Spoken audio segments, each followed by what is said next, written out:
Good morning sir. Good morning. प्रेग्नन्सीमध्ये white discharge होतं याबद्दल काय सांगाल? ओके, वाईट डिस्चार्ज इन प्रेग्नन्सी. Yes. ठीक आहे. तर प्रेग्नन्सीमध्ये नॉर्मली दोन प्रकारचे डिस्चार्ज होतात, एक तर फिजिओलॉजिकल आणि एक तर असतो पॅथॉलॉजिकल. फिजिओलॉजिकल म्हणजे काय की नॉर्मल प्रेग्नन्सीमध्ये प्रोजेस्ट्रॉन इफेक्टमुळे होणारा वाईट डिस्चार्ज तो, आणि एक असतो पॅथॉलॉजिकल ज्याच्यामध्ये कडी वाईट डिस्चार्ज, ग्रीनिश, म्युकॉइड, चिकट जाणारा, जे की प्रायव्हेट पार्टला खाज येते, असे सिम्पटम्स असतात. हा पॅथॉलॉजिकल वाईट डिस्चार्ज असतो.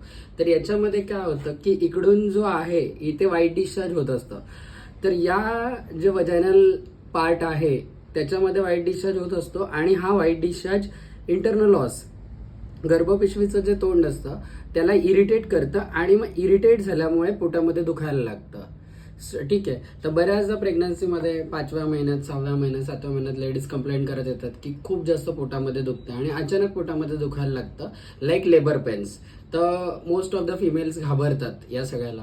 सो याला घाबरून न जाता डॉक्टरकडे येऊन चेकअप करून घेणं गरजेचं आहे. मग इथला जो वाईट डिस्चार्ज आहे जर तो पॅथॉलॉजिकल असेल तर पोटामध्ये दुखणार, तर यासाठी टोकोलायटिक ड्रग्स आणि वाईट डिस्चार्जची जी ट्रीटमेंट आहे, जे काही ड्रग्स आहेत प्रेग्नन्सीमध्ये आपण देऊ शकतो, ती ट्रीटमेंट तुम्ही प्रॉपर डॉक्टरकडून घेतली गेली पाहिजे.